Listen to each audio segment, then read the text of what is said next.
Chef Buck here, and today, Camera Girl's gonna cook up some muffins, some grain-free almond flour muffins.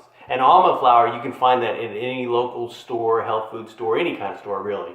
And to buy it, all you need is an arm and a leg, basically. Muffin time, go. We are gonna make some grain-free muffins. They're not that dense. The international symbol for dense? Yeah, that's pretty good.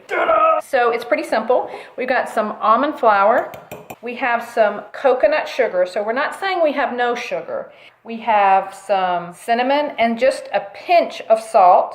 Then we have just a little bit of coconut oil. Now this, I put in the fridge for just a moment. So basically all we're gonna do is cut these ingredients together and then put them in the refrigerator. So you just wanna cut up that oil so that it can blend with the other ingredients. So when you use it as a topping, it'll just melt just a little bit and it'll add a bit of bling to your muffins. You can definitely skip on the topping, but we found that the topping just adds that little extra something, including a little extra sugar, but hey. So we've got that together. We're gonna just put it in the fridge while we put together the rest of our ingredients. Now we're just gonna mix together the dry ingredients. Almond flour, lots of cinnamon. Not only is it good for you, for an apple muffin, cinnamon is so great. Some baking soda, and just a pinch of salt. All you want to do is distribute this. So just take a second and distribute it so that once you add the wet ingredients, this is already ready to go. Whoa. So you've got all your dry ingredients mixed up.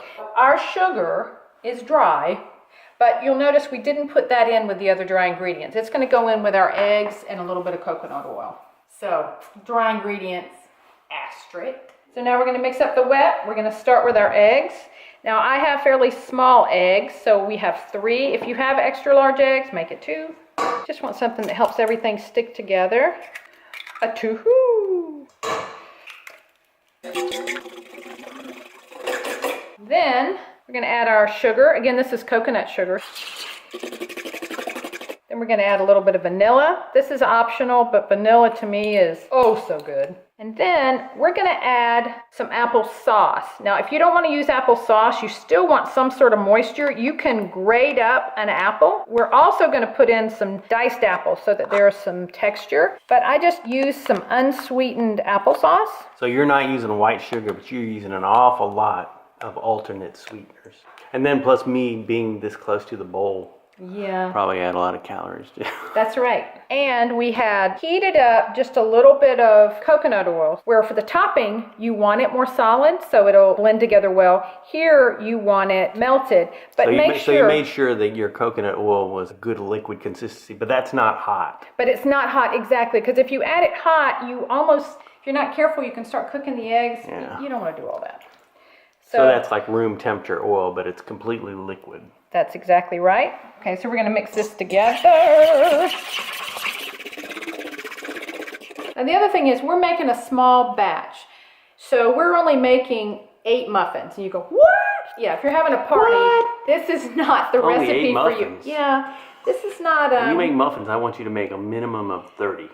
So we've got the wets mixed together. And then you just add all of the dry.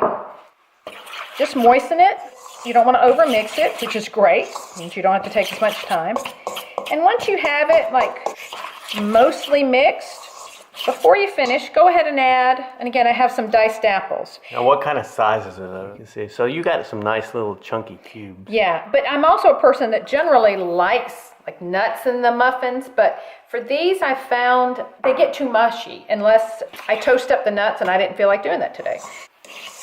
So that's it, and you'll notice these aren't very soupy. And this is the consistency you're looking for.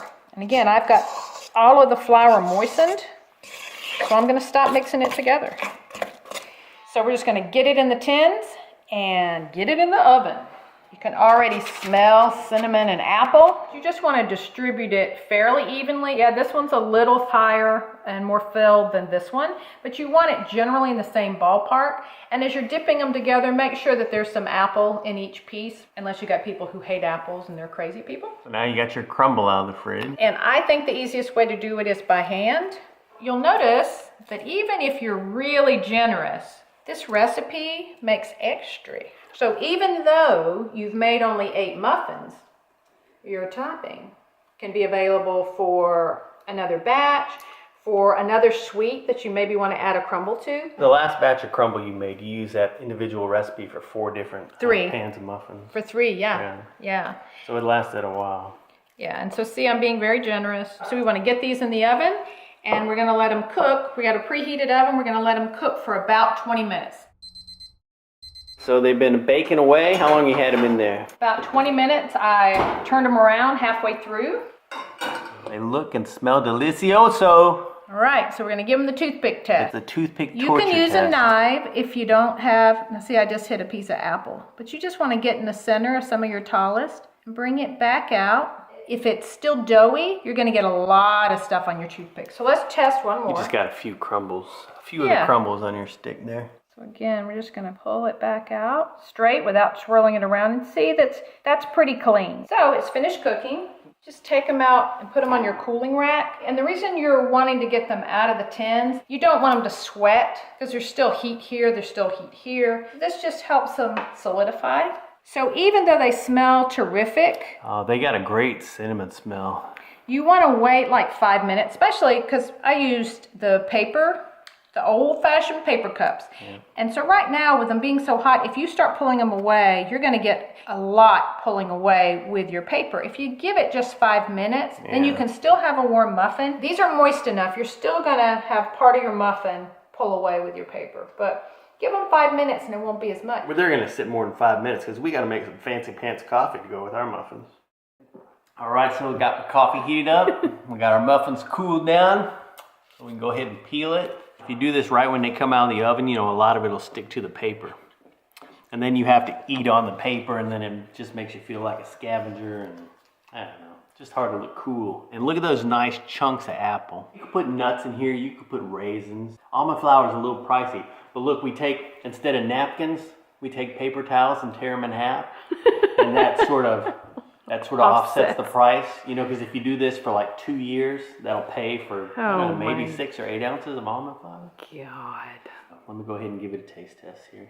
Because you never know. I could have put too much of something in there. Too much salt. They taste perfect though. These look overly healthy.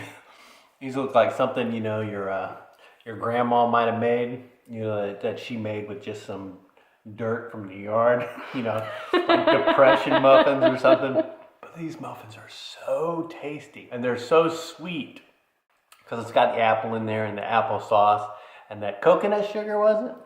Yeah. I mean, you could use white sugar if you want to, but or maple syrup. you know, we're jumping on that bandwagon. You know, I never saw a wagon I didn't want to ride on. Head on over to myfoodchannel.com. You can print all our recipes there. Sign up for our mailing list, and then you'll never miss Chef Buck and Camera Girl cooking video.